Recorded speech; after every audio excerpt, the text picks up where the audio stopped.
ಸ್ನೇಹಿತರೆ, ಇವತ್ತು ನಾನು ನಿಮ್ಮನ್ನ ಒಂದು ಸುಂದರವಾದ ಕತೆ ಒಳಗಡೆ ಕರ್ಕೊಂಡು ಹೋಗ್ತಾ ಇದ್ದೀನಿ. ಒಬ್ಬ ಬಡವ ಅವನ ತಾಯಿನ ಕ್ಯಾನ್ಸರ್ ಇಂದ ಬಚಾವ್ ಮಾಡ್ಕೊಳ್ಳೋದಕ್ಕೆ, ಅದರ ಟ್ರೀಟ್ಮೆಂಟ್ಗೆ ಬೇಕಾಗಿರುವಂತಹ ದುಡ್ಡನ್ನ ಹೊಂದಿಸೋದಕ್ಕೆ ಎಷ್ಟೆಲ್ಲ ಕಷ್ಟಪಡ್ತಾನೆ, ಏನೆಲ್ಲ ಸಮಸ್ಯೆಗಳಿಗೆ ತುತ್ತಾಗ್ತಾನೆ. ಅವನ ಸ್ನೇಹಿತರ ಜೊತೆ ಸೇರಿ ಒಂದು ಬ್ಯಾಂಕ್ ನ ರಾಬ್ರಿ ಮಾಡೋದಕ್ಕೆ ಅಂತ ಹೋದಾಗ ಏನಾಗುತ್ತೆ ಅನ್ನೋದನ್ನ ನೀವು ತಿಳ್ಕೊಬೇಕು ಅಂದ್ರೆ ತಪ್ಪದೆ ಈ ಮೂವಿನ ಕೊನೆ ತನಕ ನೋಡ್ಬೇಕು. ಅಂದಾಗೆ ನಾವಿವಾಗ ನೋಡ್ತಿರುವಂತ ಮೂವಿ ಕೋಡ್ 8 ಅಂತ. ಖಂಡಿತವಾಗ್ಲೂ ಈ movie science fiction super hero action film ಅಂತಾನೆ ಹೇಳ್ಬಹುದು. ಅದರಿಂದ ಇನ್ನ ಜಾಸ್ತಿ ಟೈಮ್ ವೇಸ್ಟ್ ಮಾಡಿದೆ ಈ ಮೂವಿಯ ಸ್ಟೋರಿ ಒಳಗಡೆ ಹೋಗೋಣ.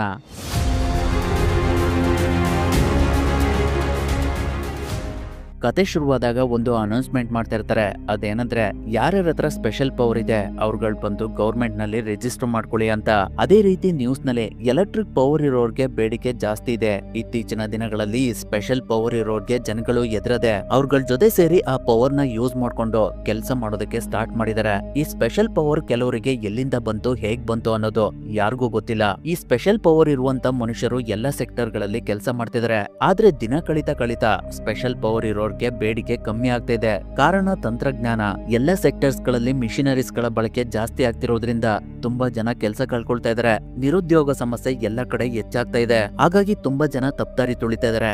ಎಲ್ಲಾ ಕಡೆ ಡ್ರಗ್ ಸಪ್ಲೈ ಜಾಸ್ತಿ ಆಗ್ತಾ ಇದೆ. ಅದರಿಂದ ತುಂಬಾ ಜನ ಡ್ರಗ್ ಅಡಿಕ್ಟ್ ಆಗ್ತಾ ಇದಾರೆ ಅಂತ ಬರ್ತಿರುತ್ತೆ. ಹಾಗೆ ಇನ್ನೊಂದ್ ಕಡೆ ಈ ಎಲ್ಲಾ ಕ್ರೈಮ್ ಗಳನ್ನ ಕಂಟ್ರೋಲ್ ಮಾಡೋದಕ್ಕೆ ಸರ್ಕಾರ ಪೊಲೀಸ್ ಡಿಪಾರ್ಟ್ಮೆಂಟ್ ಗೆ ಹೊಸ ಟೆಕ್ನಾಲಜಿಗಳನ್ನ ಅಳವಡಿಸಿದೆ. ಆಟೋಮೆಟಿಕ್ ರೋಬೋಟ್ಸ್ ಗಳು 24 ಅವರ್ ಎಲ್ಲಾ ಕಡೆ ಕೆಲಸ ಮಾಡೋದಕ್ಕೆ ಸ್ಟಾರ್ಟ್ ಮಾಡಿದಾವೆ ಅಂತ ಬರ್ತಿರುತ್ತೆ. ಅದಾದ್ಮೇಲೆ ನಮ್ಗೆ ಮಾರಿನ ತೋರಿಸ್ತಾರೆ. ಅವರು ಕೆಲಸ ಮಾಡ್ಕೊಂಡ್ ಬಂದಿರೋದ್ರಿಂದ ತುಂಬಾ ಟಯರ್ಡ್ ಆಗಿ ಒಂದ್ ಕಡೆ ಮಲ್ಗಿರ್ತಾರೆ. ಹಾಗೆ ಅವರು ಕ್ಯಾನ್ಸರ್ ಇಂದ ಬಳಲ್ತಾ ಇರ್ತಾರೆ. ಅವಾಗ ಅಲ್ಲಿಗೆ ಅವರ ಮಗನಾದ ಕಾನರ್ ಬಂದು ಮಾಮ್ ತುಂಬಾನೇ ಸುಸ್ತಾಗಿದೆಯಾ ಅಂತ ಹೇಳಿ ಅವರನ್ನ ಮೇಲ್ಗಡೆ ಎಪ್ಸಿ ಅವರಿಗೋಸ್ಕರ ಅವನೇ ಕಾಫಿ ಮತ್ತೆ ತಿಂಡಿನ ರೆಡಿ ಮಾಡ್ತಾ ಇರ್ತಾನೆ. ಕಾನರ್ಗೆ ಅವನ ತಾಯಿ ಅಂದ್ರೆ ತುಂಬಾನೇ ಇಷ್ಟ. ಅವರಿಗೋಸ್ಕರ ಅವನು ಏನ್ ಬೇಕಾದ್ರೂ ಮಾಡ್ತಾನೆ. ಆದ್ರೆ ಅವನಿಗೆ ಎಲ್ಲೂ ಕೆಲಸ ಸಿಗ್ತಾ ಇರೋದಿಲ್ಲ. ಅದರಿಂದ ಅವರ ತಾಯಿ ದುಡಿಮೇಲೆ ಮನೆ ನಡೀತಾ ಇರುತ್ತೆ. ಕಾನರ್ಗೆ ಅವರ ತಾಯಿನ ಒಳ್ಳೆ ಹಾಸ್ಪಿಟಲ್ ಸೇರಿಸಿ ಅವರಿಗೆ ಒಳ್ಳೆ ಟ್ರೀಟ್ಮೆಂಟ್ ಕೊಡಿಸ್ಬೇಕು ಅಂತ ಆಸೆ. ಆದ್ರೆ ಅವನಿಗಿರೋ ನಿರುದ್ಯೋಗದಿಂದ ಅವನು ಅನ್ಕೊಂಡಿದ್ನ ಮಾಡೋದಕ್ಕಾಗ್ತಾ ಇರೋದಿಲ್ಲ. ಅದರಿಂದ ಅವನು ತುಂಬಾ ಕಡೆ ಇಂಟರ್ವ್ಯೂ ನ ಅಟೆಂಡ್ ಮಾಡ್ತಾ ಇರ್ತಾನೆ. ಆದ್ರೆ ಯಾರು ಕೆಲಸ ತಗೊಳ್ತಾ ಇರೋದಿಲ್ಲ. ಕಾರಣ ಟೆಕ್ನಾಲಜಿ. ಹಾಗಾಗಿ ಅವನು ಸಣ್ಣ ಪುಟ್ಟ ಕೆಲಸಗಳನ್ನ ಮಾಡ್ಕೊಂಡು ಕಾಲ ಕಳೀತಾ ಇರ್ತಾನೆ. ಅವನಿಗೆ ಸೂಪರ್ ನ್ಯಾಚುರಲ್ ಎಲೆಕ್ಟ್ರಿಕ್ ಪವರ್ ಇರುತ್ತೆ. ಅದ್ರ ಸಹಾಯದಿಂದ ಅವನು ಅನೇಕ ಕೆಲಸಗಳನ್ನ ಮಾಡ್ತಾ ಇರ್ತಾನೆ. ಹೀಗಿರ್ಬೇಕಾದ್ರೆ ಒಂದಿನ ಅವನ್ ಕೆಲಸ ಮಾಡ್ತಿದ್ದಂತಹ ಜಾಗಕ್ಕೆ ಒಂದು ಆಟೋಮೆಟಿಕ್ ರೋಬೋಟ್ಸ್ ಗಳಿರುವಂತಹ ಪೊಲೀಸ್ ಡ್ರೋನ್ ಬರುತ್ತೆ. ಅದು ಅಲ್ಲಿರುವಂತಹ ಜನಗಳನ್ನೆಲ್ಲ ಸ್ಕ್ಯಾನ್ ಮಾಡಿ ಪೊಲೀಸ್ನವ್ರಿಗೆ ಮಾಹಿತಿ ಕೊಡುತ್ತೆ. ಅವಾಗ ಅಲ್ಲಿಗೆ ಪೊಲೀಸ್ನವ್ರು ಬಂದು ಎಲ್ಲರೂ ಹೊರಗಡೆ ಬನ್ನಿ, ಎಲ್ಲ ವರ್ಕರ್ಸ್ ಗಳನ್ನ ಐಡೆಂಟಿಫೈ ಮಾಡ್ಬೇಕು ಅಂತ ಹೇಳಿ ಎಲ್ಲರನ್ನೂ ಸಾಲ ನಿಲ್ಸಿ ಎಲ್ರೂ ಮೇಲ್ಗಡೆ ನೋಡಿ ಅಂತ ಹೇಳ್ತಾರೆ. ಅದರಿಂದ ಎಲ್ರೂ ಮೇಲ್ಗಡೆ ನೋಡ್ತಾರೆ. ಅವ್ರಗಳನ್ನ ಮೇಲ್ಗಡೆ ಇದ್ದಂತಹ ಡ್ರೋನ್ ಸ್ಕ್ಯಾನ್ ಮಾಡ್ತಿರ್ಬೇಕಾದ್ರೆ ಒಬ್ಬ ಮಾತ್ರ ಮೇಲ್ಗಡೆ ನೋಡ್ತಾ ಇರೋದಿಲ್ಲ. ಅದರಿಂದ ಪೊಲೀಸ್ನವರು ಅವನಿಗೆ ಮೇಲ್ಗಡೆ ನೋಡು ಅಂತ ಹೇಳ್ತಾರೆ. ಅವನು ಮೇಲ್ಗಡೆ ನೋಡಿದಾಗ ಅವನನ್ನ ಡ್ರೋನ್ ಸ್ಕ್ಯಾನ್ ಮಾಡಿ ಇವನ್ ಮೇಲೆ ಅರೆಸ್ಟ್ ವಾರೆಂಟ್ ಇದೆ ಅಂತ ಸಿಗ್ನಲ್ ಕಳಿಸುತ್ತೆ. ಅದರಿಂದ ಪೊಲೀಸ್ನವರು ಅವನನ್ನ ಅರೆಸ್ಟ್ ಮಾಡಿ ಅಲ್ಲಿಂದ ಕರ್ಕೊಂಡು ಹೋಗ್ತಿರ್ಬೇಕಾದ್ರೆ ಅವನು ಅವನ ಸೂಪರ್ ಪವರ್ ಇಂದ ಆ ಪೊಲೀಸ್ನವರ ಮೇಲೆ ಬೆಂಕಿನ ಸ್ಪ್ರೇ ಮಾಡಿ ಅಲ್ಲಿಂದ ತಪ್ಪಿಸ್ಕೊಳ್ಳೋದಕ್ಕೆ ಅಂತ ಓಡೋಗ್ತಾ ಇರ್ತಾನೆ. ಅವಾಗ ಮೇಲ್ಗಡೆ ಡ್ರೋನ್ ಒಳಗಡೆ ಇದ್ದಂತಹ ಆಟೋಮೆಟಿಕ್ ರೋಬೋಟ್ಸ್ ಗಳು ಕೆಳಗಡೆ ಬಂದು ಅವನಿಗೆ ಶೂಟ್ ಮಾಡಿ ಅವನನ್ನ ಸಾಯಿಸ್ಬಿಡ್ತವೆ. ಅದಾದ್ಮೇಲೆ ಪೊಲೀಸ್ನವ್ರಿಗೆ ಒಂದು ಜಾಗದಲ್ಲಿ ಡ್ರಗ್ ದಂಧೆ ನಡೀತಾ ಇದೆ ಅಂತ ಮಾಹಿತಿ ಬರುತ್ತೆ. ಅದರಿಂದ ಎಲ್ರು ಆ ಜಾಗಕ್ಕೆ ಬಂದು ಆ ಜಾಗದ ಸುತ್ತ ಕವರ್ ಆಗಿ ಆಟೋಮೆಟಿಕ್ ರೋಬೋಟ್ಸ್ ಗಳ ಸಪೋರ್ಟ್ ತಗೊಂಡು ಬಿಲ್ಡಿಂಗ್ ಒಳಗಡೆ ನುಗ್ತಾರೆ. ಅಲ್ಲಿ ಒಬ್ಬ ತಪ್ಪಿಸ್ಕೊಳ್ಳೋದಕ್ಕೆ ಪ್ರಯತ್ನ ಪಡ್ತಿರ್ತಾನೆ. ಅವನನ್ನ ಅರೆಸ್ಟ್ ಮಾಡ್ತಿರ್ಬೇಕಾದ್ರೆ ಒಬ್ಬ ಪೊಲೀಸ್ಗೆ ಆ ಜಾಗದಲ್ಲಿ ಒಂದು ಸೀಕ್ರೆಟ್ ರೂಮ್ ಇರೋದು ಗೊತ್ತಾಗುತ್ತೆ. ಅದನ್ನ ಓಪನ್ ಮಾಡಿದಾಗ ಅಲ್ಲಿ ತುಂಬಾ ಜನ ಡ್ರಗ್ಸ್ ತಗೊಳ್ತಾ ಇರ್ತಾರೆ. ಅಲ್ಲಿಗೆ ಆ ಸೀನ್ ಕಟ್ ಆಗಿ ನಮ್ಗೆ ಮತ್ತೆ ಕಾನರ್ನ ತೋರಿಸ್ತಾರೆ. ಅವನು ಅವನ್ ಕೆಲ್ಸನ ಮುಗಿಸ್ಕೊಂಡು ಅವತ್ ರಾತ್ರಿ ಅವನ್ ತಾಯಿನ ಕರ್ಕೊಂಡು ಹೋಗೋದಕ್ಕೆ ಅಂತ ಬರ್ತಾನೆ. ಅವನ್ ತಾಯಿ ಒಂದು ಮಾಲ್ ನಲ್ಲಿ ಕೆಲಸ ಮಾಡ್ತಿರ್ತಾರೆ. ಅವರು ಒಂದು ಬಾಟಲ್ ನ ಕೆಳಗಡೆ ಬೀಳ್ಸಿರೋದ್ರಿಂದ ಮ್ಯಾನೇಜರ್ ಅವ್ರಿಗೆ ತುಂಬಾನೇ ಬೈತಾ ಇರ್ತಾನೆ. ಅದನ್ನ ನೋಡಿ ಕಾನರ್ಗೆ ತುಂಬಾನೇ ಕೋಪ ಬರುತ್ತೆ. ಅದರಿಂದ ಅವನು ಮ್ಯಾನೇಜರ್ಗೆ ನನ್ ತಾಯಿ ಜೊತೆ ಮಾತಾಡ್ಬೇಕಾದ್ರೆ ಸ್ವಲ್ಪ ಹುಷಾರಾಗಿರು ಅಂತ ಹೇಳ್ತಿರ್ತಾನೆ. ಅವಾಗ ಅವನ್ ತಾಯಿ ಕಾನರ್ಗೆ ನೀನ್ ಯಾಕೆ ಒಳಗಡೆ ಬಂದೆ, ಹೊರಗಡೆನೆ ಕಾಯ್ತಾ ಇರು, ನಾನು ಅಲ್ಲಿಗೆ ಬರ್ತೀನಿ ಅಂತ ಹೇಳಿ ಅವನಿಗೆ ಸಮಾಧಾನ ಮಾಡಿ ಕಳಿಸ್ತಾರೆ. ಅದಾದ್ಮೇಲೆ ಅವರಿಬ್ರು ಮನೆ ಕಡೆ ಬರ್ತಿರ್ಬೇಕಾದ್ರೆ ಕಾನರ್ಗೆ ಅವನ ತಾಯಿ ನಾನ್ ನಿನ್ಗೆ ಎಷ್ಟ್ ಸಲ ಹೇಳಿದೀನಿ ನಿನ್ನ ಪವರ್ ನ ಯಾರಿಗೂ ತೋರ್ಸ್ಬೇಡ ಅಂತ, ಆದ್ರೂ ನೀನು ನನ್ ಮಾತನ್ನ ಕೇಳೋದಿಲ್ಲ ಅಂತ ಬೈತಿರ್ತಾರೆ. ಅವಾಗ ಕಾನರ್ ನಾನು ಈ ಕಾರ್ನ ಮಾರಿ ನಿಮ್ಗೆ ಕೀಮೋಥೆರಪಿನ ಸ್ಟಾರ್ಟ್ ಮಾಡಿಸ್ತೀನಿ ಅಂತ ಹೇಳ್ತಾನೆ. ಆದ್ರೆ ಅದಕ್ಕೆ ಅವನ ತಾಯಿ ಒಪ್ಪೋದಿಲ್ಲ. ಈಗಿರ್ಬೇಕಾದ್ರೆ ನೆಕ್ಸ್ಟ್ ಡೇ ಕಾನರ್ ಮತ್ತೆ ಅವನ ಸ್ನೇಹಿತರೆಲ್ಲ ಒಂದು ಜಾಗದಲ್ಲಿ ಕೂತ್ಕೊಂಡು ಯಾರಾದ್ರೂ ಕೆಲ್ಸ ಕರೀತಾರ ಅಂತ ಕಾಯ್ತಾ ಇರ್ತಾರೆ. ಅವಾಗ ಅಲ್ಲಿಗೆ ಒಂದು ರೆಡ್ ಜೀಪ್ ಬರುತ್ತೆ. ಅದನ್ನ ನೋಡಿ ಕಾನರ್ ಫ್ರೆಂಡ್ ಈ ಜೀಪ್ ಮರ್ಕ್ಯೂಸ್ ಕಡೆದು ಇವ್ರುಗಳು ಡ್ರಗ್ಸ್ ಸಪ್ಲೈ ಮಾಡ್ತಾರೆ, ಯಾರು ಇವ್ರುಗಳ ಜೊತೆ ಹೋಗ್ಬೇಡಿ ಅಂತ ಹೇಳ್ತಾನೆ. ಆ ಸಮಯದಲ್ಲಿ ಜೀಪ್ ನಲ್ಲಿ ಇದ್ದಂತಹ ಗ್ಯಾರೆಟ್ ಕೆಲ್ಟನ್ ನನ್ಗೆ ಒಬ್ಬ ಕ್ಲಾಸ್ 2 ಎಲೆಕ್ಟ್ರಿಕ್ ಪವರ್ ಇರೋ ಮನುಷ್ಯ ಕೆಲ್ಸಕ್ ಬೇಕು, ಒಳ್ಳೆ ದುಡ್ಡು ಕೊಡ್ತೀನಿ ಅಂತ ಹೇಳ್ತಾನೆ. ಆದ್ರೆ ಯಾರು ಅವನ ಜೊತೆ ಕೆಲ್ಸಕ್ ಹೋಗೋದಿಲ್ಲ. ಅವಾಗ ಕಾನರ್ ಸ್ವಲ್ಪ ಯೋಚನೆ ಮಾಡಿ ನನ್ಗೆ ದುಡ್ಡಿನ ಅವಶ್ಯಕತೆ ಇದೆ ಅಂತ ಹೇಳಿ ಈ ಕೆಲ್ಸನ ನಾನ್ ಮಾಡ್ತೀನಿ, ಆದ್ರೆ ನೀವು ನನ್ಗೆ ಮೊದ್ಲು $200 ಅಡ್ವಾನ್ಸ್ ಕೊಡ್ಬೇಕು ಅಂತ ಕೇಳ್ತಾನೆ. ಅದಕ್ಕೆ ಗ್ಯಾರೆಟ್ ಒಪ್ಕೊಂಡು ಕಾನರ್ನ ಅವನ ಜೊತೆ ಕರ್ಕೊಂಡು ಹೋಗ್ತಾನೆ. ನಂತರ ಅವನು ಅವತ್ ರಾತ್ರಿ ಕಾನರ್ನ ಒಂದು ಜಾಗಕ್ಕೆ ಕರ್ಕೊಂಡು ಬಂದು ತುಂಬಾ ಹೈ ಟೆನ್ಷನ್ ಪವರ್ ಇರುವಂತಹ ಗೇಟ್ ಕನೆಕ್ಟಿವಿಟಿನ ಕಟ್ ಮಾಡು ಅಂತ ಹೇಳಿ ಅವನ ಕೈಗೆ ಒಂದು ಕಟರ್ನ ಕೊಡ್ತಾನೆ. ಅದನ್ನ ಕಾನರ್ ತಗೊಂಡು ಗೇಟ್ಗೆ ಕನೆಕ್ಷನ್ ಇರುವಂತಹ ಪವರ್ ವೈರ್ ನ ಕಟ್ ಮಾಡೋದಕ್ಕೆ ಅಂತ ಹೋಗ್ತಾನೆ. ಆದ್ರೆ ಅದರಲ್ಲಿ ತುಂಬಾನೇ ಪವರ್ ಇರುತ್ತೆ. ಆ ಪವರ್ ನ ನೋಡಿ ಎಲ್ರು ಈ ಕೆಲ್ಸ ಅವನ ಕೈಲಿ ಆಗೋದಿಲ್ಲ ಅಂತ ಅನ್ಕೊಳ್ತಾ ಇರ್ತಾರೆ. ಅವಾಗ ಕಾನರ್ ತುಂಬಾನೇ ಧೈರ್ಯ ಮಾಡಿ ಕಟರ್ನ ಕೆಳಗಡೆ ಬಿಸಾಕಿ ಅವನ್ ಕೈಯಿಂದನೇ ಗೇಟ್ ನ ಇಟ್ಕೊಳ್ತಾನೆ. ಅವಾಗ ಅವನಲ್ಲಿದ್ದಂತಹ ಪವರ್ ಇಂದ ಆ ಗೇಟ್ ಗೆ ಸಪ್ಲೈ ಮಾಡ್ತಿದ್ದಂತಹ ಟ್ರಾನ್ಸ್ಫಾರ್ಮರ್ ಬ್ಲಾಸ್ಟ್ ಆಗಿ ಪವರ್ ಆಫ್ ಆಗುತ್ತೆ. ಅವನ್ ಶಕ್ತಿನ ನೋಡಿ ಗ್ಯಾರೆಟ್ಗೆನೆ ತುಂಬಾ ಆಶ್ಚರ್ಯ ಆಗ್ತಿರುತ್ತೆ. ಅದಾದ್ಮೇಲೆ ಅವ್ರಗಳ ಜೊತೆ ಇದ್ದಂತಹ MLA ಅವ್ರ ಶಕ್ತಿನ ಯೂಸ್ ಮಾಡಿ ಆ ಗೇಟಿಗೆ ಹಾಕಿದ್ದಂತಹ ಕಬ್ಬಿಣದ ಚೈನ್ ಗಳನ್ನ ಮೆಲ್ಟ್ ಮಾಡ್ತಾಳೆ. ನಂತರ ಎಲ್ರು ಜೀಪ್ ನ ಒಳಗಡೆ ತಗೊಂಡ್ ಬಂದು ಅಲ್ಲಿದ್ದಂತಹ ಆಯಿಲ್ ಬ್ಯಾರಲ್ ಗಳನ್ನ ಕಳ್ತನ ಮಾಡ್ತಿರ್ತಾರೆ. ಅಲ್ಲಿ ಏನ್ ನಡೀತಾ ಇದೆ ಅನ್ನೋದನ್ನ ಕಾನರ್ ತಿಳ್ಕೊಳ್ಳೋ ಅಷ್ಟರಲ್ಲಿ ಅಲ್ಲಿಗೆ ಆ ಜಾಗದ ಸೆಕ್ಯೂರಿಟಿ ಬಂದು ನೀವೆಲ್ಲ ಇಲ್ಲಿ ಏನ್ ಮಾಡ್ತಾ ಇದೀರಾ, ನಿಮ್ಮ ID ಕಾರ್ಡ್ ಗಳನ್ನ ತೋರಿಸಿ ಅಂತ ಕೇಳ್ತಾರೆ. ಆದ್ರೆ ಅವ್ರಗಳ ಹತ್ರ ಯಾವ ID ಕಾರ್ಡು ಇರೋದಿಲ್ಲ.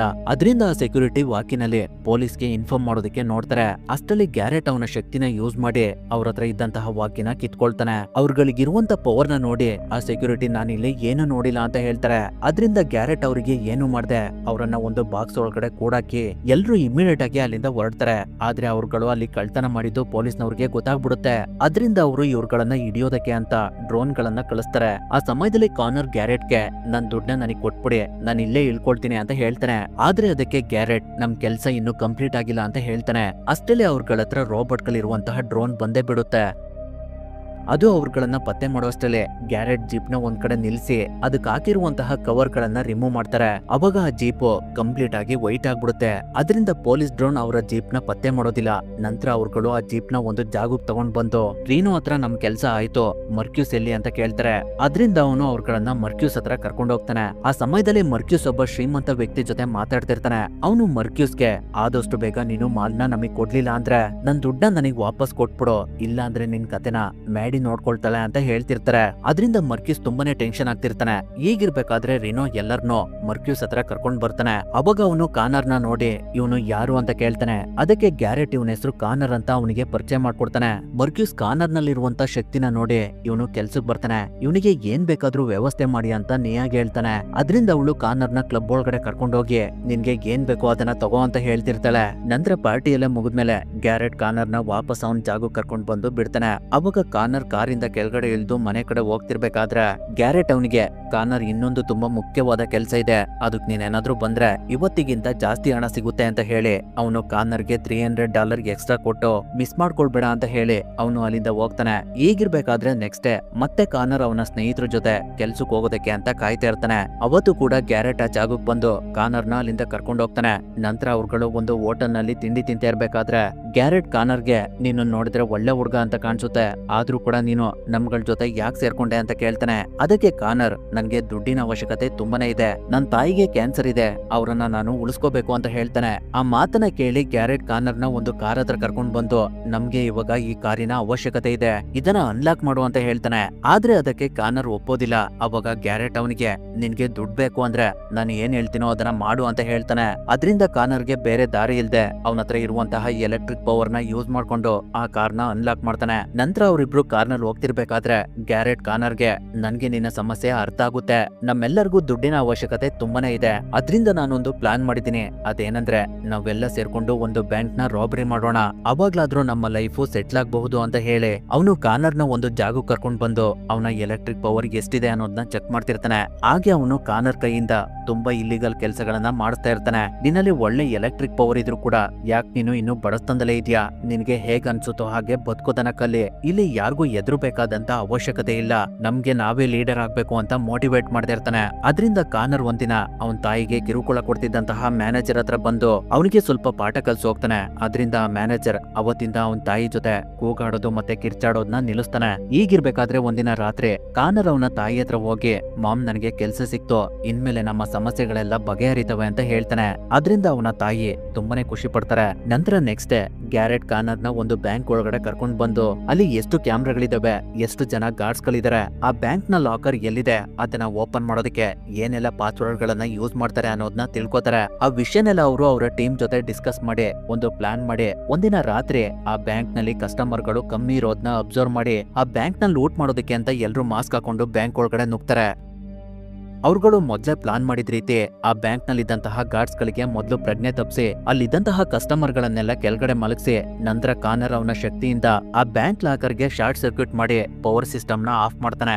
ಆದ್ರೆ ಆ ಬ್ಯಾಂಕ್ ನಲ್ಲಿದ್ದಂತಹ ಅಲಾರಾಮ್ ಸಿಸ್ಟಮ್ ಆನ್ ಆಗ್ಬಿಡುತ್ತೆ. ಅದರಿಂದ ಪೊಲೀಸ್ನವ್ರಿಗೆ ಆ ಬ್ಯಾಂಕ್ ನಲ್ಲಿ ಕಳ್ತನ ಆಗ್ತಿದೆ ಅನ್ನೋದು ಗೊತ್ತಾಗುತ್ತೆ. ಹಾಗಾಗಿ ಅವರು ಆ ಜಾಗಕ್ಕೆ ಡ್ರೋನ್ ಗಳನ್ನ ಕಳಿಸ್ತಾರೆ. ಆ ಸಮಯದಲ್ಲಿ ಈ ಕಡೆ ಗ್ಯಾರೆಟ್ ಆ ಬ್ಯಾಂಕ್ ಮ್ಯಾನೇಜರ್ ಗೆ ಗನ್ನೆ ಮಾಡಿ ಲಾಕರ್ ನ ಓಪನ್ ಮಾಡು ಅಂತ ಹೇಳ್ತಾನೆ. ಅದರಿಂದ ಆ ಮ್ಯಾನೇಜರ್ ಎದ್ರುಕೊಂಡು ಲಾಕರ್ ನ ಓಪನ್ ಮಾಡ್ತಾರೆ. ಆದ್ರೆ ಆ ಲಾಕರ್ ನಲ್ಲಿ ಏನು ಇರೋದಿಲ್ಲ, ಎಲ್ಲ ಖಾಲಿ ಇರುತ್ತೆ. ಅದರಿಂದ ಗ್ಯಾರೆಟ್ ಬ್ಯಾಂಕ್ ಮ್ಯಾನೇಜರ್ ಹತ್ರ ಬಂದು ಇದ್ರೊಳಗಡೆ ಇದ್ದಂತಹ ದುಡ್ಡು ಎಲ್ಲಿ ಅಂತ ಕೇಳ್ತಾನೆ. ಅದಕ್ಕೆ ಅವರು ವೀಕೆಂಡ್ ನಲ್ಲಿ ಈ ಲಾಕರ್ ನಲ್ಲಿ ಇರುವಂತಹ ದುಡ್ಡನ್ನೆಲ್ಲ ಖಾಲಿ ಮಾಡ್ತಾರೆ. ಸಾಟರ್ಡೆ ಈವ್ನಿಂಗ್ 4 o'clock ಒಳಗಡೆ ಇಲ್ಲಿರುವಂತಹ ದುಡ್ಡನ್ನೆಲ್ಲ ಮೇನ್ ಬ್ರಾಂಚ್ ಗೆ ತಗೊಂಡೋಗ್ತಾರೆ ಅಂತ ಹೇಳ್ತಾರೆ. ಅದರಿಂದ ಅವ್ರುಗಳು ಪಟ್ಟಂತಹ ಪ್ರಯತ್ನ ಎಲ್ಲ ವೇಸ್ಟ್ ಆಗ್ಬಿಡುತ್ತೆ. ಹಾಗಾಗಿ ಎಲ್ರು ಇಮಿಡಿಯೇಟ್ ಆಗಿ ಅಲ್ಲಿಂದ ತಪ್ಪಿಸ್ಕೊಳ್ಳೋದಕ್ಕೆ ಅಂತ ಬ್ಯಾಂಕ್ ಇಂದ ಹೊರಗಡೆ ಬರ್ತಾರೆ. ಆದ್ರೆ ಅಷ್ಟೊತ್ತಿಗಾಗ್ಲೇ ಆ ಜಾಗಕ್ಕೆ ಪೊಲೀಸ್ ಡ್ರೋನ್ ಬಂದು ಎಲ್ರು ಕೆಳಗಡೆ ಮಲ್ಗಿ ಅಂತ ಅನೌನ್ಸ್ಮೆಂಟ್ ಮಾಡ್ತಿರುತ್ತೆ. ಅವಾಗ ಕಾನರ್ ಅವನ ಶಕ್ತಿನ ಯೂಸ್ ಮಾಡಿ ಅವ್ನ್ ಮುಂದೆ ಇದ್ದಂತಹ ಡ್ರೋನ್ ಗೆ ಶಾರ್ಟ್ ಸರ್ಕ್ಯೂಟ್ ಆಗೋ ತರ ಮಾಡ್ತಾನೆ. ಅದರಿಂದ ಆ ಡ್ರೋನ್ ಕೆಳಗಡೆ ಬಿದ್ದು ಕ್ರಾಶ್ ಆಗ್ಬಿಡುತ್ತೆ. ಇನ್ನೊಂದ್ ಡ್ರೋನ್ ಅವ್ರ ಕಡೆ ಹತ್ರ ಬರೋಷ್ಟಲ್ಲಿ ಎಲ್ರು ಅಲ್ಲಿಂದ ತಪ್ಪಿಸ್ಕೊಳ್ತಾರೆ. ಈ ವಿಷಯನ ಕೇಳಿ ಮರ್ಕ್ಯೂಸ್ ತುಂಬಾನೇ ಬೇಜಾರ್ ಮಾಡ್ಕೊಳ್ತಾ ಇರ್ತಾನೆ. ಅವರ ಆ ಪ್ಲಾನ್ ಫೇಲ್ಯೂರ್ ಆಗಿರೋದು ಶ್ರೀಮಂತ ವ್ಯಕ್ತಿ ಗೊತ್ತಾಗಿ ಅವನು ಮರ್ಕ್ಯೂಸ್ ನ ಸಾಯಿಸೋದಕ್ಕೆ ಅಂತ ಮ್ಯಾಡಿನ ಕಳಿಸ್ತಾನೆ. ಅವಳು ಇನ್ನೇನ್ ಮರ್ಕ್ಯೂಸ್ ಹತ್ರ ಬಂದು ಅವನಿಗೆ ಶೂಟ್ ಮಾಡಿ ಸಾಯಿಸ್ಬೇಕು. ಅಷ್ಟರಲ್ಲಿ ಅವಳ ಕೈಲಿದ್ದಂತಹ ಗನ್ನ ಕಾನರ್ ಕೆಳಗಡೆ ಬೀಳಿಸ್ಬಿಡ್ತಾನೆ. ಅವಾಗ ಅವಳಿಗೆ ರೀನೋ ಶೂಟ್ ಮಾಡಿ ಅವಳನ್ನ ಸಾಯಿಸ್ಬಿಡ್ತಾನೆ. ರೀನೋಗೆ ಒಂದು ಪವರ್ ಇರುತ್ತೆ, ಅವನ್ ಬಾಡಿ ಮೆಟಲ್ ಇಂದ ಕವರ್ ಆಗಿರುತ್ತೆ. ಅದರಿಂದ ಅವನಿಗೆ ಎಷ್ಟೇ ಶೂಟ್ ಮಾಡಿದ್ರು ಕೂಡ ಬುಲೆಟ್ಸ್ ಗಳು ಅವನ ಬಾಡಿ ಒಳಗಡೆ ಹೋಗ್ತಾ ಇರೋದಿಲ್ಲ. ಈಗಿರ್ಬೇಕಾದ್ರೆ ನಿಯಾ ಅವತ್ ರಾತ್ರಿ ಡ್ರಗ್ಸ್ ತಗೊಳ್ತಾ ಇರ್ತಾಳೆ. ಅವಾಗ ಅಲ್ಲಿಗೆ ಕಾನರ್ ಬಂದು ಅವಳನ್ನ ಮಾತಾಡ್ಸೋದಕ್ಕೆ ಪ್ರಯತ್ನ ಪಡ್ತಾನೆ. ಆ ಸಮಯದಲ್ಲಿ ಅವಳು ಕಾನರ್ಗಾಗಿರುವಂತ ಗಾಯನ ಅಬ್ಸರ್ವ್ ಮಾಡಿ ಅವನ ಕೈನ ಇಟ್ಕೊಂಡು ಅವನಿಗಾಗಿರುವಂತಹ ಗಾಯನ ಮಾಯ ಮಾಡ್ತಿರ್ತಾಳೆ. ಅದು ಅವಳಿಗಿರುವಂತ ಶಕ್ತಿ. ಅವಳ ಶಕ್ತಿನ ನೋಡಿ ಕಾನರ್ಗೆ ತುಂಬಾನೇ ಆಶ್ಚರ್ಯ ಆಗ್ತಿರುತ್ತೆ. ಅವಾಗ ಅವನು ನಿಯಾಗೆ ನೀನೊಬ್ಳು ಹೀಲರ್ ಅಂತ ಕೇಳ್ತಾನೆ. ಅದಕ್ಕೆ ಅವಳು ಹೌದು, ಈ ಕೆಲ್ಸಕ್ಕೋಸ್ಕರನೇ ನನ್ನನ್ನ ಮರ್ಕ್ಯೂಸ್ ಅವನ್ ಜೊತೆ ಇಟ್ಕೊಂಡಿರೋದು ಅಂತ ಹೇಳ್ತಾಳೆ. ಅದಾದ್ಮೇಲೆ ಕಾನರ್ ಅವನ ಮನೆಗೆ ವಾಪಸ್ ಬರ್ತಾನೆ. ಅವಾಗ ಅವನ್ ತಾಯಿ ಅವ್ನ್ ದುಡ್ದಿರುವಂತಹ ದುಡ್ನೆಲ್ಲ ಅವ್ರ ಮುಂದೆ ಇಟ್ಕೊಂಡು ಇಷ್ಟೊಂದು ದುಡ್ಡು ನಿನ್ಗೆ ಎಲ್ ಬಂತು ಅಂತ ಕೇಳ್ತಾರೆ. ಅದಕ್ಕೆ ಕಾನರ್ ಓವರ್ ಟೈಮ್ ಕೆಲಸ ಮಾಡಿ ದುಡ್ದೆ ಅಂತ ಹೇಳ್ತಾನೆ. ಆದ್ರೆ ಆ ಮಾತನ್ನ ಅವನ್ ತಾಯಿ ನಂಬೋದಿಲ್ಲ. ನಿನ್ಗೆ ನನ್ನ ಹತ್ರ ಸುಳ್ಳು ಹೇಳೋದಕ್ಕೆ ಮನ್ಸಾದ್ರೂ ಹೇಗ್ ಬಂತು ಅಂತ ದುಃಖ ಪಡ್ತಿರ್ತಾರೆ. ಅವರು ಆ ವಿಷಯನ ತುಂಬಾ ಡೀಪ್ ಆಗಿ ತಗೊಂಡಿದ್ರಿಂದ ಅವರು ಪ್ರಜ್ಞೆ ತಪ್ಪಿ ಕೆಳಗಡೆ ಬಿದ್ದೋಗ್ತಾರೆ. ಅದರಿಂದ ಕಾನರ್ ಅವರನ್ನ ಹಾಸ್ಪಿಟಲ್ ಸೇರಿಸ್ತಾನೆ. ಅವರ ಕಂಡೀಷನ್ ನೋಡಿ ಡಾಕ್ಟರ್ ಕಾನರ್ಗೆ ನೀವು ನಿಮ್ಮ ತಾಯಿನ ತುಂಬಾನೇ ನೆಗ್ಲೆಕ್ಟ್ ಮಾಡಿದಿರಾ, ಅವರ ಕಂಡೀಷನ್ ತುಂಬಾನೇ ಕ್ರಿಟಿಕಲ್ ಆಗಿದೆ, ಅವರು ಉಳಿಬೇಕು ಅಂದ್ರೆ ಆದಷ್ಟು ಬೇಗ ಆಪರೇಷನ್ ಮಾಡ್ಬೇಕು ಅಂತ ಹೇಳ್ತಾರೆ. ಆ ಬೇಜಾರ್ ನಲ್ಲಿ ಕಾನರ್ ಹಾಸ್ಪಿಟಲ್ ನಿಂದ ಹೊರಗಡೆ ಬರ್ತಿರ್ಬೇಕಾದ್ರೆ ಪಾರ್ಕ್ ಮತ್ತೆ ಡಿವಿಸ್ ಪೊಲೀಸ್ ಆಫೀಸರ್ ಇಬ್ರು ಅವನ ಹತ್ರ ಬಂದು ನಿನ್ ಜೊತೆ ಸ್ವಲ್ಪ ಮಾತಾಡ್ಬೇಕು ಅಂತ ಹೇಳಿ ಅವನನ್ನ ಪೊಲೀಸ್ ಸ್ಟೇಷನ್ ಕರ್ಕೊಂಡ್ ಬಂದು ಅವರಿಬ್ರು ಕಾನರ್ಗೆ ಇನ್ವೆಸ್ಟಿಗೇಷನ್ ಮಾಡ್ತಾ ಕೆಮಿಕಲ್ ಪ್ಲಾಂಟ್ ಮತ್ತೆ ಬ್ಯಾಂಕ್ ರಾಬರಿ ಆಗಿರುವಂತಹ ವಿಷಯನ ಅವನಿಗೆ ಹೇಳಿ ಇದ್ರ ಬಗ್ಗೆ ನಿನ್ಗೆ ಏನಾದ್ರೂ ಗೊತ್ತಿದ್ಯಾ ಅಂತ ಕೇಳ್ತಾರೆ. ಅದಕ್ಕೆ ಕಾನರ್ ಇಲ್ಲ ಅಂತ ಹೇಳ್ತಾನೆ. ಅವಾಗ ಪಾರ್ಕ್ ಈ ಕೆಲ್ಸನ ಮರ್ಕ್ಯೂಸ್ ಕಡೆಯವ್ರು ಮಾಡಿದಾರೆ ಅಂತ ನಮಗ್ ಚೆನ್ನಾಗ್ ಗೊತ್ತಿದೆ, ಅವ್ನ್ ಗ್ಯಾಂಗ್ ಜೊತೆ ನೀನೇನಾದ್ರೂ ಸೇರ್ಕೊಂಡಿದ್ಯಾ, ನಿನ್ಗೆ ಅವನ್ ಬಗ್ಗೆ ಏನಾದ್ರೂ ವಿಷಯ ಗೊತ್ತಿದ್ರೆ ಹೇಳು ಅಂತ ಕೇಳ್ತಾರೆ. ಆದ್ರೆ ಕಾನರ್ ಏನು ಹೇಳೋದಿಲ್ಲ. ಆ ಇಬ್ರು ಪೊಲೀಸ್ ಆಫೀಸರ್ಸ್ ಗಳಲ್ಲಿ ಪಾರ್ಕ್ ತುಂಬಾನೇ ಒಳ್ಳೆಯವನಾಗಿರ್ತಾನೆ. ಅವನಿಗೆ ಕಾನರ್ ತಾಯಿ ಬಗ್ಗೆ ಗೊತ್ತಿರುತ್ತೆ. ಅದರಿಂದ ಅವನು ಡೆವಿಸ್ಗೆ ನಮಗ್ ಬೇಕಾಗಿರೋದು ಮರ್ಕ್ಯೂಸ್, ಕಾನರ್ ಇನ್ನೋಸೆಂಟ್ ಇದ್ದಾನೆ ಅಂತ ಹೇಳಿ ಅವನನ್ನ ರಿಲೀಸ್ ಮಾಡ್ತಾನೆ. ಆ ವಿಷಯ ಮರ್ಕ್ಯೂಸಿಗೆ ಗೊತ್ತಾಗಿ ಕಾನರ್ ಅವನ ಹತ್ರ ಹೋದಾಗ ಅವನು ಅವನ ಶಕ್ತಿನ ಯೂಸ್ ಮಾಡಿ ಕಾನರ್ ಪೊಲೀಸ್ ಹತ್ರ ಏನಾದ್ರೂ ವಿಷಯನ ಬಾಯ್ ಬಿಟ್ಟಿದ್ದಾನ ಅಂತ ಚೆಕ್ ಮಾಡ್ತಾನೆ. ಅವಾಗ ಅವನಿಗೆ ಕಾನರ್ ಪೊಲೀಸ್ಗೆ ಏನು ವಿಷಯ ಹೇಳಿಲ್ಲ ಅನ್ನೋದು ಗೊತ್ತಾಗುತ್ತೆ. ಆ ಸಮಯದಲ್ಲಿ ಗ್ಯಾರೆಟ್ ಮರ್ಕ್ಯೂಸ್ಗೆ ಒಂದು ಡೀಲ್ ಬಗ್ಗೆ ಹೇಳ್ತಾನೆ. ಅದೇನಂದ್ರೆ ಪೊಲೀಸ್ನವರು ಡ್ರಗ್ಸ್ ಗಳನ್ನ ನಾಶ ಮಾಡೋದಕ್ಕೆ ಯೂಸ್ ಮಾಡುವಂತಹ ಸೈಕ್ಲನ್ ಆಂಟಿಡೋಟ್ಸ್ ನ ನಾವು ಕಳ್ತನ ಮಾಡಿದ್ರೆ ಅದು $1 ಕೋಟಿ ಗೆ ಬೆಲೆ ಬಾಳುತ್ತೆ. ಅವಾಗ ನಾವೆಲ್ಲ ಸೆಟಲ್ ಆಗಬಹುದು. ಆದ್ರೆ ಇದ್ರಲ್ಲಿ ನಮ್ಗೆ 50% ಶೇರ್ ಬೇಕು ಅಂತ ಕೇಳ್ತಾನೆ. ಅವಾಗ ಮರ್ಕ್ಯೂಸ್ ಗ್ಯಾರೆಟ್ಗೆ ಮೊದ್ಲು ನೀನು ಎಲ್ಲಿದೆ ಅನ್ನೋದನ್ನ ಮರಿಬೇಡ, ನಾನ್ ನಿನ್ನನ್ನ ಕರ್ಕೊಂಡ್ ಬಂದು ಇಲ್ಲಿವರೆಗೂ ನೀನು ಏನ್ ಕೇಳಿದೆ ಅದನ್ನೆಲ್ಲ ಕೊಟ್ಟಿದ್ದೀನಿ ಅಂತ ಹೇಳ್ತಾನೆ. ಅದಕ್ಕೆ ಗ್ಯಾರೆಟ್ ನನಗೆ ಅದೆಲ್ಲ ನೆನ್ಪಿದೆ, ಆದ್ರೆ ಈ ಡೀಲ್ ಮುಗಿದ್ಮೇಲೆ ನಿಂದಾರಿ ನಿನ್ಗೆ ನಂದಾರಿ ನನಗೆ ಅಂತ ಹೇಳ್ತಾನೆ. ಅವಾಗ ಮರ್ಕ್ಯೂಸ್ ಸ್ವಲ್ಪ ಯೋಚನೆ ಮಾಡಿ ಓಕೆ ಅಂತ ಹೇಳ್ತಾನೆ. ಆ ಸಮಯದಲ್ಲಿ ಕಾನರ್ ನನಗೆ ಇದ್ರಲ್ಲಿ ಯಾವ ಶೇರು ಬೇಡ, ಆದ್ರೆ ನನ್ ಜೊತೆ ನಿಯಾನ್ ಕಳ್ಸ್ಕೊಡಿ ಅಂತ ಕೇಳ್ತಾನೆ. ಅದಕ್ಕೂ ಕೂಡ ಮರ್ಕ್ಯೂಸ್ ಒಪ್ಕೊಳ್ತಾನೆ. ಅದಾದ್ಮೇಲೆ ಗ್ಯಾರೆಟ್ ಮತ್ತೆ ಕಾನರ್ ಇಬ್ರು ಸೇರ್ಕೊಂಡು ಪೊಲೀಸ್ನವರು ಸೈಕ್ಲನ್ ಆಂಟಿಡೋಟ್ ನ ಎಲ್ಲಿ ತಗೊಂಡೋಗ್ತಾರೆ, ಆ ಸ್ಟ್ರೀಟ್ ಗಳಲ್ಲಿ ಯಾವ ಕಡೆ ಕ್ಯಾಮ್ರಾಗಳಿದಾವೆ ಅನ್ನೋದನ್ನ ಅನಾಲಿಸಿಸ್ ಮಾಡಿ ಅದನ್ನ ಹೇಗ್ ಕದಿಬೇಕು ಅಂತ ಒಂದು ಪ್ಲಾನ್ ಮಾಡ್ತಾರೆ. ಅವಾಗ ಕಾನರ್ ಎಲ್ಲರಿಗೂ ಈ ಡೀಲ್ ನಲ್ಲಿ ಯಾರಿಗೂ ಏನು ತೊಂದರೆ ಆಗ್ಬಾರ್ದು, ನಮ್ಮೂರೇ ಆಗ್ಲಿ ಪೊಲೀಸ್ನವರೇ ಆಗ್ಲಿ ಯಾರು ಸಾಯ್ಬಾರ್ದು, ನಮ್ ಗುರಿ ಏನಿದ್ರು ಸೈಕ್ಲನ್ ಆಂಟಿಡೋಟ್ ನ ಕಳ್ತನ ಮಾಡ್ಬೇಕಷ್ಟೇ ಅಂತ ಹೇಳ್ತಾನೆ. ಅದಕ್ಕೆ ಗ್ಯಾರೆಟ್ ಕೂಡ ಒಪ್ಕೊಳ್ತಾನೆ. ನಂತರ ಎಲ್ರೂ ರೆಡಿಯಾಗಿ ಅವ್ರವ್ರ ಪೊಸಿಷನ್ ಅಲ್ಲಿ ಅಲರ್ಟ್ ಆಗ್ತಾರೆ. ಫ್ರೆಡಿ ಒಂದು ಜೀಪ್ ನ ರೋಡ್ ಮಧ್ಯೆ ನಿಲ್ಸಿ ಆ ರೋಡ್ ಕನ್ಸ್ಟ್ರಕ್ಷನ್ ಆಗ್ತಿದೆ ಅನ್ನೋ ಬೋರ್ಡ್ ನ ಹಾಕ್ತಾನೆ. ಗ್ಯಾರೆಟ್ ಒಂದು ಟ್ರಕ್ ನ ತಗೊಂಡ್ ಬಂದು ಪೊಲೀಸ್ ಜೀಪ್ ನ ಒಂದ್ ಕಡೆ ನಿಲ್ಸೋದಕ್ಕೆ ಕಾಯ್ತಾ ಇರ್ತಾನೆ. ಕಾನರ್, ಎಮಿಲಿ ಎಲ್ರು ಪೊಲೀಸ್ ಜೀಪ್ ನ ಅಬ್ಸರ್ವ್ ಮಾಡ್ತಾ ಇರ್ತಾರೆ. ಈಗಿರ್ಬೇಕಾದ್ರೆ ಪೊಲೀಸ್ನವರು ಸೈಕ್ಲನ್ ಆಂಟಿಡೋಟ್ ನ ತಗೊಂಡು ಹೊರಡ್ತಾರೆ. ಎಲ್ರು ಪ್ಲಾನ್ ಮಾಡಿದ ರೀತಿ ಆ ಜೀಪು ಮೇನ್ ಸ್ಟ್ರೀಟ್ ನ ಬಿಟ್ಟು ಪಕ್ಕದ ರೋಡಿಗೆ ಹೋಗುತ್ತೆ. ಅವಾಗ ಗ್ಯಾರೆಟ್ ಟ್ರಕ್ ನ ರೋಡ್ ಮಧ್ಯೆ ತಗೊಂಡ್ ಬಂದು ಪೊಲೀಸ್ ಜೀಪು ಮುಂದೆ ಹೋಗದೆ ಇರೋ ರೀತಿ ಸ್ಟಾಪ್ ಮಾಡ್ತಾನೆ. ಆ ಸಮಯನ ಯೂಸ್ ಮಾಡ್ಕೊಂಡು ಕಾನರ್ ಅವನ ಶಕ್ತಿಯಿಂದ ಪೊಲೀಸ್ ಜೀಪ್ ಸುತ್ತ ಇದ್ದಂತಹ ಆಟೋಮೆಟಿಕ್ ರೋಬೋಟ್ಸ್ ಗಳಿಗೆ ಶಾರ್ಟ್ ಸರ್ಕ್ಯೂಟ್ ಮಾಡಿ ಅವುಗಳನ್ನ ಕೆಳಗಡೆ ಬೀಳಿಸ್ಬಿಡ್ತಾನೆ. ನಂತರ ಎಮಿಲಿ ಬಂದು ರೋಬೋಟ್ಸ್ ಗಳನ್ನೆಲ್ಲ ನಾಶ ಮಾಡಿ ಪೊಲೀಸ್ ಜೀಪ್ ನ ಒಂದ್ ಕಡೆ ಅವಳ ಶಕ್ತಿಯಿಂದ ಹೋಲ್ ಮಾಡಿ ಅದ್ರೊಳಗಡೆ ಒಂದು ಸ್ಮೋಕ್ ಬಾಂಬ್ ನ ಹಾಕ್ತಾರೆ. ಅವಾಗ ಅದ್ರೊಳಗಡೆ ಇದ್ದಂತಹ ಪೊಲೀಸ್ನವರೆಲ್ಲ ಹೊರಗಡೆ ಬರ್ತಾರೆ. ಅವ್ರಗಳ ಕೈಲಿದ್ದಂತಹ ಸೂಟ್ ಕೇಸ್ ಗಳನ್ನ ಎಮಿಲಿ ಕಿತ್ಕೊಂಡು ರಿನೋ ಕೈಗೆ ಕೊಡ್ತಾಳೆ. ಇನ್ನೇನ್ ಅವರ ಡೀಲ್ ಎಲ್ಲ ಕಂಪ್ಲೀಟ್ ಆಗಿ ಎಲ್ರು ಅಲ್ಲಿಂದ ಹೊರಡ್ಬೇಕು. ಅಷ್ಟರಲ್ಲಿ ಮರ್ಕ್ಯೂಸ್ ಕಡೆಯವರು ಪೊಲೀಸ್ನವ್ರಿಗೆ ಶೂಟ್ ಮಾಡಿ ಅವರನ್ನ ಸಾಯಿಸ್ಬಿಡ್ತಾರೆ. ಈ ಕಡೆ ರಿನೋ ಕೂಡ ಎಮಿಲಿಗೆ ಶೂಟ್ ಮಾಡಿ ಅವಳನ್ನ ಸಾಯಿಸ್ಬಿಡ್ತಾನೆ. ಅವಾಗ ಮರ್ಕ್ಯೂಸ್ ಕಡೆಯವರು ಇನ್ನೇನ್ ಎಲ್ಲರಿಗೂ ಶೂಟ್ ಮಾಡ್ಬೇಕು. ಅಷ್ಟರಲ್ಲಿ ಅವ್ರುಗಳು ಒಂದು ಕಾರ್ ಹತ್ರ ಹೋಗಿ ಬಚ್ಚಿಟ್ಕೊಳ್ತಾರೆ. ಅದರಿಂದ ಅವ್ರುಗಳಿಗೆ ಏನೂ ಆಗೋದಿಲ್ಲ. ಆ ಸಮಯದಲ್ಲಿ ರಿನೋ ಸೈಕ್ಲನ್ ಆಂಟಿಡೋಟ್ ನ ತಗೊಂಡು ಅಲ್ಲಿಂದ ಹೋಗ್ಬಿಡ್ತಾನೆ. ಅಷ್ಟರಲ್ಲಿ ಅಲ್ಲಿಗೆ ಪೊಲೀಸ್ ಡ್ರೋನ್ ಬಂದು ಅದ್ರಲ್ಲಿದ್ದಂತಹ ಆಟೋಮೆಟಿಕ್ ರೋಬೋಟ್ಸ್ ಗಳು ಕೆಳಗಡೆ ಇಳಿದು ಮರ್ಕ್ಯೂಸ್ ಕಡೆಯವರಿಗೆ ಶೂಟ್ ಮಾಡಿ ಅವರನ್ನ ಸಾಯಿಸ್ಬಿಡ್ತವೆ. ಆ ಸಮಯದಲ್ಲಿ ಗ್ಯಾರೆಟ್, ಫ್ರೆಡಿ ಮತ್ತೆ ಕಾನರ್ ಎಲ್ರು ಒಂದು ಕಾರ್ನ ತಗೊಂಡು ಅಲ್ಲಿಂದ ಎಸ್ಕೇಪ್ ಆಗ್ತಾರೆ. ಫ್ರೆಡಿಗೂ ಕೂಡ ಒಂದು ಬುಲೆಟ್ ಬಿದ್ದಿರುತ್ತೆ. ಅವನನ್ನ ಹಾಸ್ಪಿಟಲ್ ಕರ್ಕೊಂಡು ಹೋಗೋಷ್ಟರಲ್ಲಿ ಅವನು ಸತ್ತೋಗ್ತಾನೆ. ಅದರಿಂದ ಗ್ಯಾರೆಟ್ ಮತ್ತೆ ಕಾನರ್ ಇಬ್ರು ಒಂದು ಜಾಗಕ್ಕೆ ಬಂದು ಫ್ರೆಡಿ ದೇಹನ ಸುಟಾಕಿ ಮರ್ಕ್ಯೂಸ್ ನಮ್ಗೆ ಮೋಸ ಮಾಡ್ಬಿಟ್ಟ, ಅವನನ್ನ ಸುಮ್ನೆ ಬಿಡ್ಬಾರ್ದು ಅಂತ ಮಾತಾಡ್ಕೊಳ್ತಿರ್ತಾರೆ. ಅದೇ ಸಮಯದಲ್ಲಿ ಈ ಕಡೆ ಪಾರ್ಕ್ ಮತ್ತೆ ಡೇವಿಸ್ ನ ಸೀನಿಯರ್ ಆಫೀಸರ್, ನೀವುಗಳು ಆ ಎಲೆಕ್ಟ್ರಿಕ್ ಮ್ಯಾನ್ ನ ಹಿಡಿದ್ರು ಕೂಡ ಮತ್ತೆ ಯಾಕೆ ಬಿಟ್ರಿ? ಅವನಿಂದ ಇವಾಗ ನಮ್ಮ ಪೊಲೀಸ್ ಆಫೀಸರ್ಸ್ ಗಳು ಸತ್ತಿದ್ದಾರೆ. ಇದಕ್ಕೆಲ್ಲ ನೀವೇ ಕಾರಣ.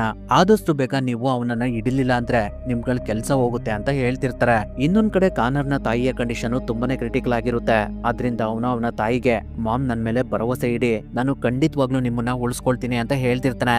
ಈಗಿರ್ಬೇಕಾದ್ರೆ ಪಾರ್ಕ್ ಒಂದಿನ ತನ್ನ ಮಗಳನ್ನ ಕರ್ಕೊಂಡು ಪಾರ್ಕ್ ನಲ್ಲಿ ವಾಕ್ ಮಾಡ್ತಿರ್ತಾನೆ. ಅವಾಗ ಅಲ್ಲಿಗೆ ಕಾನರ್ ನ ಸ್ನೇಹಿತ ಬಂದು ಪಾರ್ಕ್ ಗೆ ಒಂದು ಲೆಟರ್ ಕೊಡ್ತಾನೆ. ಅದರಲ್ಲಿ ಕಾನರ್ ಇರುವಂತಹ ಅಡ್ರೆಸ್ ಇರುತ್ತೆ. ಅದರಿಂದ ಪಾರ್ಕ್ ತಡ ಮಾಡದೆ ಇಮಿಡಿಯೇಟ್ ಆಗಿ ಕಾನರ್ ಇರುವಂತಹ ಜಾಗಕ್ಕೆ ಬಂದು, ನಿನ್ನಿಂದ 4 ಜನ ಪೊಲೀಸ್ ಆಫೀಸರ್ಸ್ ಗಳು ಸತ್ತಿದ್ದಾರೆ, ಏನು ಮಾತಾಡದೆ ನನ್ ಜೊತೆ ಬಾ ಅಂತ ಹೇಳ್ತಾನೆ. ಅವಾಗ ಕಾನರ್ ಅವನಿಗೆ, ನನಗ್ ಗೊತ್ತಿದೆ ನಾನು ತಪ್ಪು ಮಾಡಿದೀನಿ ಅಂತ, ಆದ್ರೆ ನನಗೆ ಒಂದೇ ಒಂದು ಅವಕಾಶ ಕೊಡಿ, ನಿಮ್ಗೆ ಮರ್ಕ್ಯೂಸ್ ಬಗ್ಗೆ ಎಲ್ಲಾನು ತಿಳಿಸ್ತೀನಿ, ನನ್ನನ್ನ ನಂಬಿ ಅಂತ ಹೇಳ್ತಾನೆ. ಅದರಿಂದ ಪಾರ್ಕ್ ಅವನ ಹತ್ರ ಮರ್ಕ್ಯೂಸ್ ಇವಾಗ ಎಲ್ಲಿದ್ದಾನೆ, ಏನ್ ಮಾಡ್ತಿದ್ದಾನೆ ಅನ್ನೋದನ್ನೆಲ್ಲ ತಿಳ್ಕೊಂಡು ಆ ಮಾಹಿತಿನೆಲ್ಲ ಅವನು ಅವನ ಸೀನಿಯರ್ ಆಫೀಸರ್ಗೆ ಬಂದು ತಿಳಿಸ್ತಾನೆ. ಹಾಗಾಗಿ ಎಲ್ರು ಇಮಿಡಿಯೇಟ್ ಆಗಿ ರೆಡಿಯಾಗಿ ಮರ್ಕ್ಯೂಸ್ ನ ಅರೆಸ್ಟ್ ಮಾಡೋದಕ್ಕೆ ಅಂತ ಹೊರಡ್ತಾರೆ. ಆ ಸಮಯದಲ್ಲಿ ಮರ್ಕ್ಯೂಸ್ ಹೆಲ್ತ್ ತುಂಬಾನೇ ಹಾಳಾಗಿರುತ್ತೆ.